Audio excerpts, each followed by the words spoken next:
Alors, salut à tous. Pour cette vidéo, je vais prendre quelque chose d'un peu plus gros que ce que j'ai déjà fait précédemment. Je vous présente ma base maritime. Donc, j'ai mis ici une rampe de lancement pour pouvoir remonter facilement des véhicules. Donc, je vous avais montré précédemment mon véhicule amphibie. Notamment, il peut servir, mais également, par exemple, pour les Lego sous-marins de la collection City, qui sont sortis en 2015. Donc, j'ai fait la collection. Je vous montre ici un peu l'ensemble. Donc, c'est quelque chose d'assez gros, je trouve.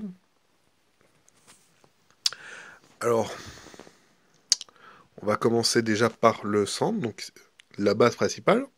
Alors, c'est cette rampe que j'ai fait ici pour faire en sorte que ça ait un effet escalier, pour que les personnages qui sortent de l'eau puissent monter tranquillement.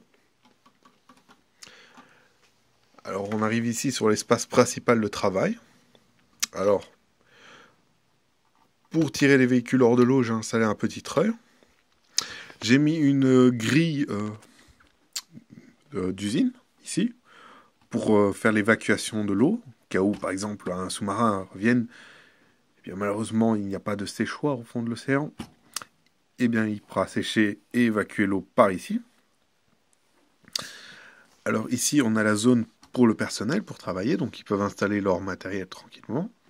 J'ai ici un petit rangement pour palettes, 2 extincteurs. J'ai mis une vitre, des vitres. Si je ne me trompe pas, ce sont des 4 sur 1 sur 3 de hauteur. Alors j'ai mis une petite rambarde en plaque lisse, je trouvais ça assez joli. Alors j'ai mis ici un petit rangement pour les harpons, fusils à harpons. Donc j'ai mis également de l'autre côté ici. Alors je vais commencer sur les côtés maintenant.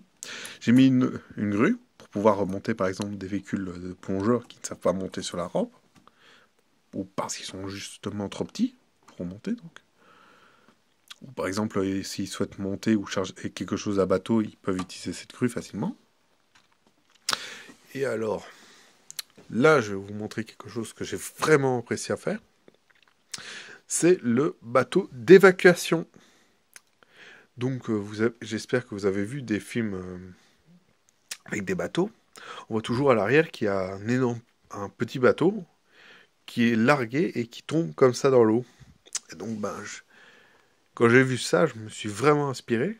Alors, je sais que ça, on va pas dire que c'est la perfection même, mais ça remplit super bien sa fonction. Alors, je vous montre. Donc, en fait, ici, il faut simplement tirer le levier pour pouvoir débloquer. Et hop, on tourne légèrement et il glisse comme ça dans l'eau. Alors pour l'aider à glisser, j'ai mis une petite pièce à 2 par 2 que j'ai glissé en dessous du radeau pour pouvoir le poser dessus et pour voir qu'il tienne. Comme ça, il glisse facilement. Et hop, il rentre facilement dans l'eau. Il peut partir.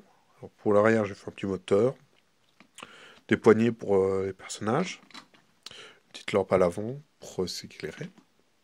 Maintenant, je vais passer sur la partie supérieure. Donc, on commence avec l'avant. Tout ceci, ce seront des pièces Lego techniques que j'ai imbriquées dans un certain ordre pour obtenir une certaine courbe comme ça.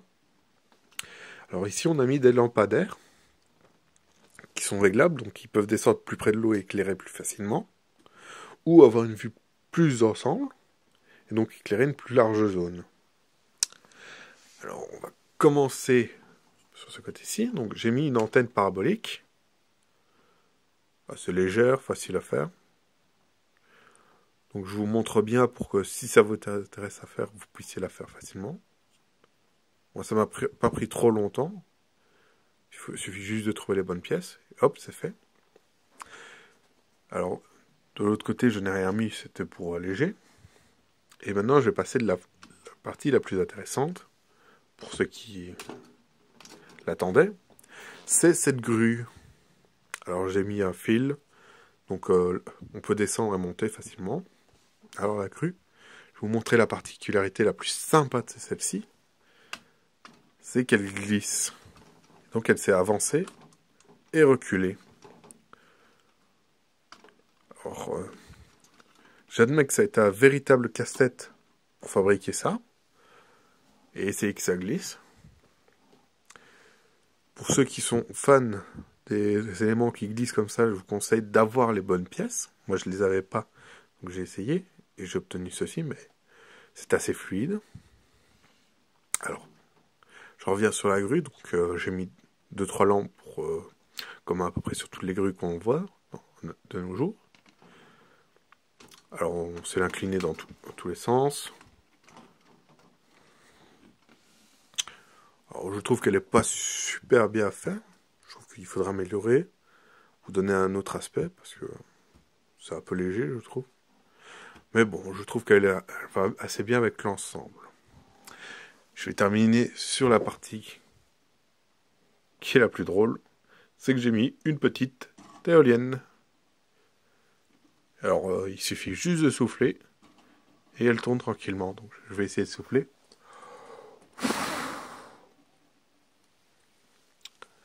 Et si vous avez beaucoup de vent chez vous et que vous jouez dehors, c'est que j'ai mis qu'elle est complètement rotative, donc normalement elle doit agir comme une girouette et tourner correctement. J'espère que vous avez apprécié cette petite visite d'une boîte Swine. J'espère que vous passez une bonne journée. Salut à tout le monde. Bye.